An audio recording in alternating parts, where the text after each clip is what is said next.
Este trabajo está realizado en base al libro La historia secreta de la Argentina, del autor Iván Carrino.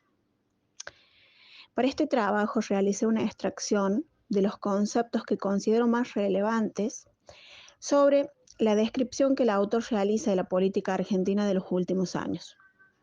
Bien, el autor define el concepto del Estado profundo como un gobierno en las sombras, ¿sí? Que está dirigido por una minoría que está muy politizada, que se beneficia de las desgracias de la mayoría, que va a acumular la suma de los intereses políticos, sindicales, empresariales, como un poder detrás del poder, si se quiere, así lo define, que van a sustentar las autoridades elegidas, que el autor define como un círculo rojo, donde se realiza el planteo de por qué después de pasar por 6 presidentes, y cada uno con sus respectivos mandatos, la Argentina en los últimos 34 años arrastra, por ejemplo, corrupción, pobreza, crisis fiscal y devaluación, que es la característica distintiva con la que cada uno de estos gobiernos termina su periodo. Por otra parte, el autor establece que el concepto de Estado profundo está sustentado en 3 pilares de gran importancia, que es el sector político, ¿sí? Que es un sector que tiene que procurar el bienestar general de la población, por lo que es elegido por un grupo de electores en condiciones de emitir un sufragio. Sin embargo, cuando estos gobiernos tienen una visión a corto plazo, ¿sí? Solamente dirigen las medidas para lograr la reelección. Y para lograr este propósito, se vale de herramientas que, si bien solventan necesidades para la población, pueden generar un aumento en el gasto público, lo que se traduciría a futuro en un incremento de impuestos para la población. Por otro lado, tenemos el sector empresarial, que tienen que generar con sus actividades ingresos y movilidad en distintos sectores de un país.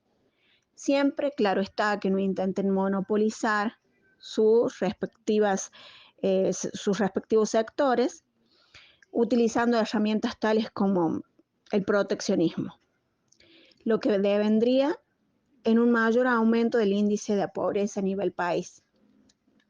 Y por otro lado, los sindicatos, que tratan de organizar y negociar la equidad en el plano laboral.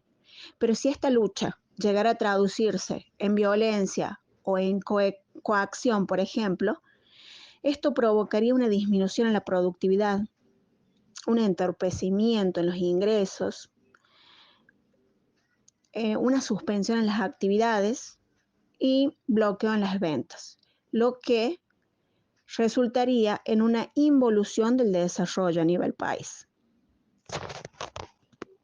Otro concepto interesante que desarrolla es el del cooperativismo y la Argentina, en sí el cooperativismo de nuestro país, en nuestro país.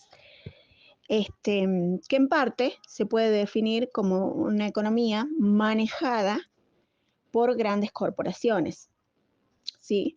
Lo que desemboca y pone el foco de atención en el sector empresarial,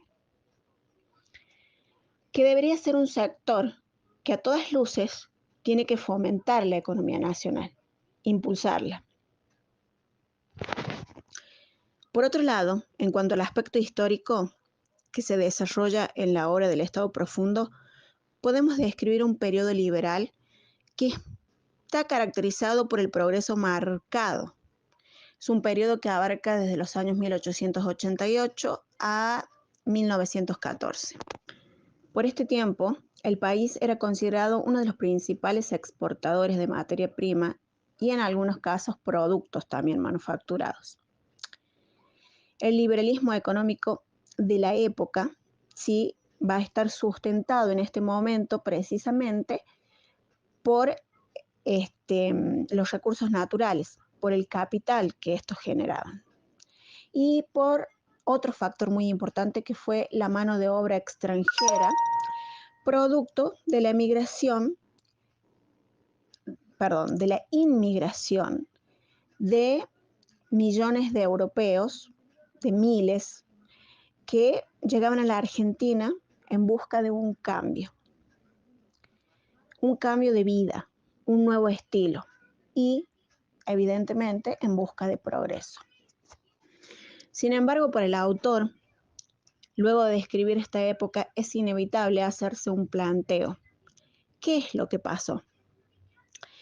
Como una respuesta tentativa, menciona el decreto de impuesto de emergencia, que no benefició al país, sumado a los intereses estipulados por las financieras extranjeras y a la Constitución en sí de 1853, nuestra Carta Magna, y la Ley de Subsuelos, que incide en la explotación del suelo argentino.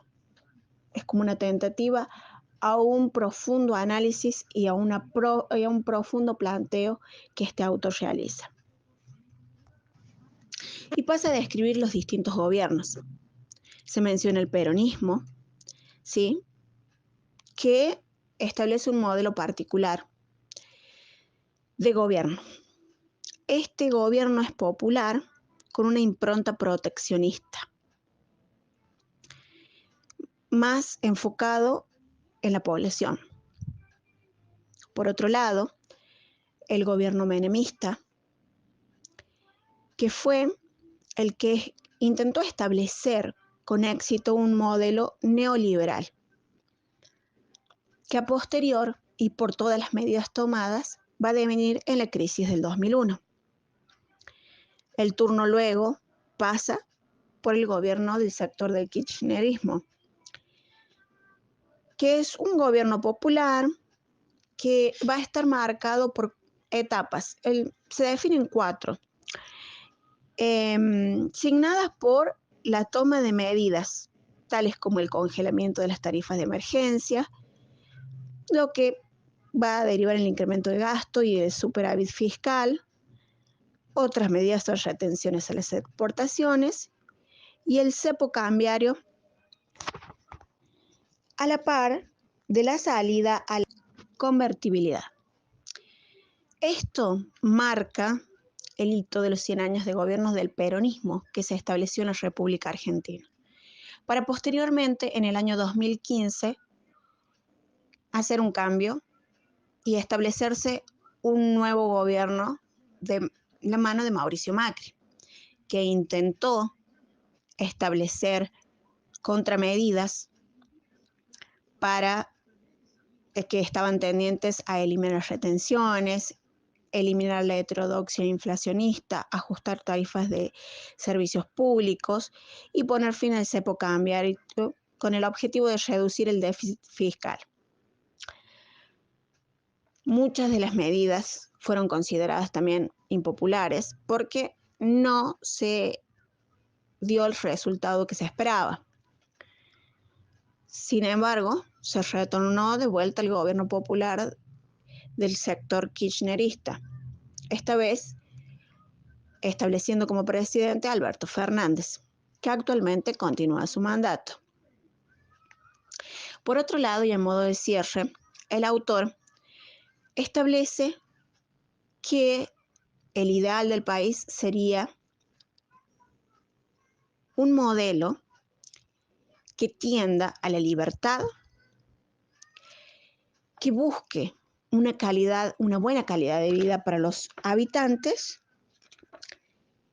y esto se podría constituir mediante un enfoque, un modelo,